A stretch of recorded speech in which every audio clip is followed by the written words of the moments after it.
पूर्वी, ये तुम्हारा वो गिर गया था।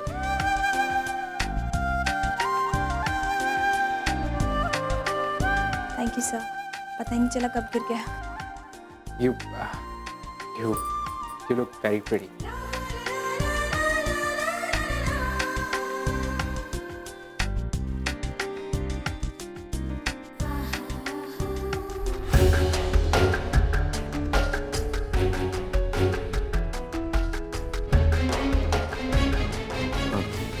पूर्वी, वो मेरी फाइल गिर गई थी ना, तो सर ने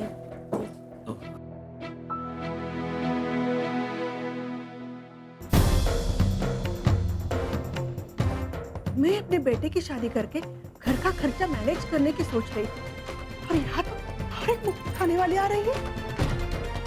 पूर्वी की आमदनी देखकर मैंने अर्चना ताई की तलाक की तरफ भी अनदेखा किया।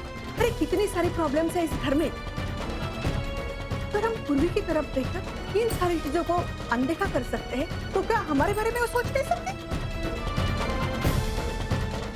तुमने अर्चू को देखा? वो अरे हाँ, चल अर्जु, अंगूठी पहनाने की रस्म शुरू करते। चल, क्या हुआ, तू इतनी परेशान क्यों है? इतने साल हो गए लेकिन फिर भी कुछ नहीं बदला। क्या मतलब? आई तुझे याद है एक वक्त था जब एक लड़के ने ये कहकर मुझे रिजेक्ट कर दिया था कि मैं अनपढ़ हूं, गंवार हूं, मैं नौकरी नहीं कर सकती, लेकिन तब तूने उस रिश्ते को ठुकराया था ये कहकर कि वो लड़का मेरे लायक नहीं। याद है तुझे? आप क्या रिजेक्ट करेंगे मेरी बेटी को? मैं रिजेक्ट करती हूँ आपके बेटे को। याद है, सब कुछ याद है, लेकिन बेटा अब उसे क्यों याद कर रहे हैं? क्या फर्क पड़ता है? फर्क पड़ता है आई।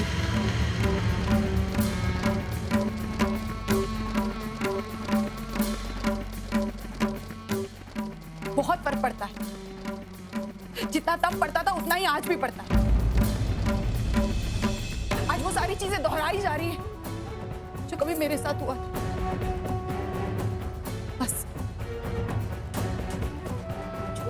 फर्क इतना है कि तेरी जगह मैं हूं।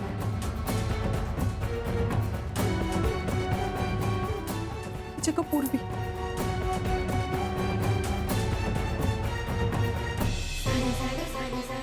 भाई, ये मेरी बेटी दुनिया की नजरों में अच्छी बहू बनने के लायक है। पता है क्यों? क्योंकि ये पढ़ी लिखी है, ये काम करती, ये जॉब करती, ये पैसे कमाना जानती। लेकिन जिस दिन किसी वजह से इसने जॉब छोड़ दी ना, उसके ससुराल वाले अचानक से इनसिक्योर हो जाते। जॉबलेस होने की वजह से इसकी सारी अच्छाइयों पर पर्दा डाल दिया जाता है। ये सोचने लगते हैं कि अब तो हमारे घर आमदनी होना बंद हो जाएगी। आई आज पूर्वी की शादी नहीं, उसका सौदा हो रहा है, उसके आमदनी का सौदा हो रहा है।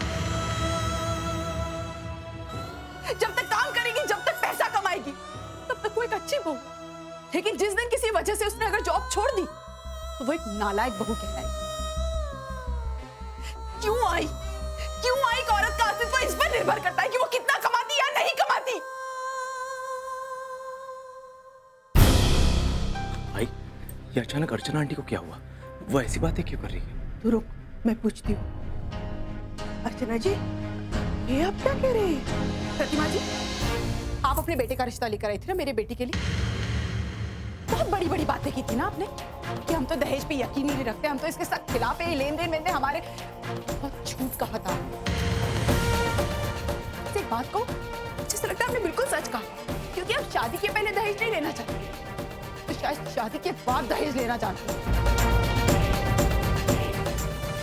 आप अच्छे से जानते हैं कि मेरी बेटी आपकी बहू बनने के बाद हर महीने किश्तों में दहेज लेकर आएगी आपके पास। देखिए अर्चना जी, दहेज नहीं चाहिए था ना आपको? आपको दहेज नहीं चाहिए, आपको तो एक पैसे कमाने वाली बहू चाहिए। क्या कहा था आपने कि धूमधाम से शादी करिए, अरे तो क्या फर्क रहा लेन देन और शादी करने में धूमधाम से? बोलिए मुझे। एक मुंह से तो आपने कुछ नहीं मांगा, लेकिन दूसरे मुंह से आपने बहुत कुछ मांग लिया। ये कहाँ की रीत है आपकी? ये कहाँ की रीत है? और हो सकता था मैं शायद आपकी शर्त मान भी लेती प्रतिमा जी, लेकिन इसकी क्या गारंटी कि शादी के बाद मेरी बेटी आपके घर में खुश रहेगी? क्योंकि उसकी खुशियां तो इस पर निर्भर करती है कि उसका जॉब है या नहीं। जिस दिन उसका जॉब नहीं रहा, आप उसे यही लाकर खड़ा कर देंगी, क्योंकि आपके लिए मेरी बेटी नहीं, उसका पैसा मायने रखता है, उसकी सैलरी मायने रखती है। अर्चना जी, आप कुछ गलत समझ रही है। मैं गलत समझ रही? अरे सही तो अब समझी हूं मैं। जिस दिन आप गहने की बात लेकर मेरे घर आई थी ना, तभी मुझे समझ जाना चाहिए था, लेकिन नहीं। मैंने सोचा कि बेटी को शादी में कोई ना कोई तोहफा तो देना ही है, तो ये दे दूं। लेकिन अब मुझे लगता है कि आपको बहू नहीं, आपको पैसे कमाने वाली मशीन चाहिए। और एक बात कान खोल के सुन लीजिए, मैं अपनी बेटी की बेइज्जती कभी बर्दाश्त नहीं करूंगी, समझिए आप? अर्चु शांत हो जा बेटा, पहले बता तो सही क्या हुआ। आज मैं शांत नहीं होंगी आई, आज मैं शांत नहीं हूँ। जिस तरह तू मेरे लिए कई सालों पहले खड़ी हुई थी, आज मैं अपनी बेटी के लिए खड़ी हूँ। हाय नहीं, मैं अपनी बेटी की जिंदगी दांव पर नहीं लगा सकती इन लोगों की वजह से। मुझे इन लोगों पर बिल्कुल भरोसा नहीं है। मुझे तो डर लगने लगा है इनकी सोच से कि कल को मेरी बेटी ने नौकरी छोड़ दी तो पता नहीं मेरी बेटी के साथ कुछ गलत ना कर बैठे। अपनी बेटी को इसलिए पाल पोस कर बड़ा नहीं किया है। प्रतिमा जी, मैं वक्त की जरूरत को समझ सकती हूँ। पति पत्नी का एक साथ कमाना, घर गृहस्थी चलाना, ये मैं समझती हूँ। और अगर बहू पढ़ी लिखी है तो उसका नौकरी करना, ये सारी अच्छी बात है, ये सारी जायज सी बात है। सिर्फ पैसों के लिए बहू का नौकरी करना, और अगर नौकरी ना मिले तो उसकी अच्छाइयों का अनदेखा करना, उसे रिजेक्ट करना, ये गलत है। आप बताइए प्रतिमा जी, मैं कहती हूँ कि पूर्वी शादी के बाद नौकरी नहीं करेगी, तो क्या आप फिर भी विनय की शादी करवाना चाहेंगी पूर्वी से? विनय तुम बताओ, मैं तुमसे पूछती हूँ कि अगर पूर्वी शादी के बाद नौकरी छोड़ना चाहे, वो हाउस वाइफ बनना चाहे, तो क्या तुम उसका इस फैसले में साथ दोगे? ये छोड़ो, ये बताओ तुम उससे शादी भी करोगे या नहीं?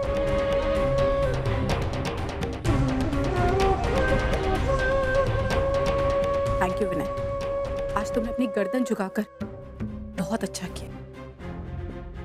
कम से कम मेरी गलतफहमी दूर कर दी, वरना मुझे जिंदगी भर यही लगता कि मैंने अपनी बेटी का हाथ एक बहुत अच्छे लड़के के हाथ में दिया। प्रतिमा जी, अगर पति पत्नी साथ मिलकर काम करना चाहे तो इसमें कोई गलत नहीं। अगर पति पत्नी एक दूसरे का हाथ बटाना चाहे तो इसमें कोई गलत बात नहीं। इससे गृहस्थी और खूबसूरत बनती। लेकिन आपकी नजरों में पैसों की ज्यादा वैल्यू है। आप अपने घर बहू नहीं ले जाना चाहती थी, आप अपने घर पैसों की मशीन ले जाना चाहती थी, और जो मैं वो हर किस होने नहीं दूंगी। तुम्हें पता है विनय, पूर्वी को शायद बहुत पहले ही पता चल गया था कि शायद तुम सही इंसान नहीं, क्योंकि वो लड़की मुझे हमेशा कहती थी क्या विनय पता नहीं बहुत अजीब अजीब से सवाल पूछता है, पैसों को लेकर, हर चीज को लेकर वो बड़ा ही कंफ्यूज सा है। लेकिन तब मैं उसे समझाती थी कि नहीं, वो लड़का बहुत अच्छा है, तुझसे बहुत प्यार करता है, तुझे हमेशा अच्छे से रखेगा, खुश रखेगा। लेकिन मैं गलत थी, तेरी सोच गलत थी। तो पप्पा की कृपा है जो तुम्हारे आई बाबा के गंदे इरादे मुझे पता चल गए, वरना जिंदगी भर मुझे पछताना पड़ता। ये सोचकर मैंने अपनी बेटी इतने गंदे फैमिली में दी। बस बहुत हो चुका, बहुत बोल चुकी आप। हम चुप है, इसका मतलब ये नहीं कि आप मेरे बेटे को कुछ भी अनाप शनाप बोलती रहे। बहुत बुरा लग रहा है आपको? देखिए ना, बुरा तो मुझे भी लगा। ऐसे ही होता है, जब अपने बच्चों का अपमान होता है तो बहुत बुरा लगता है।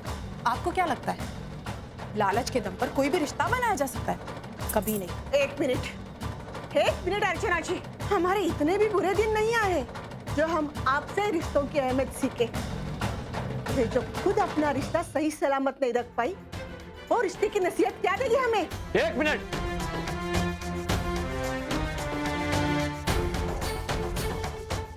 ये हमारा पर्सनल मामला है। आपको कोई हक नहीं है इसे इस तरह उछालने का। हमारी निजी जिंदगी में क्या हो रहा है और या क्या होने वाला है, इस बारे में बात करके आप अपनी गलती को छुपाइए मत। मानव सर, आप हाँ, मैं ही अर्चना का पति हूँ।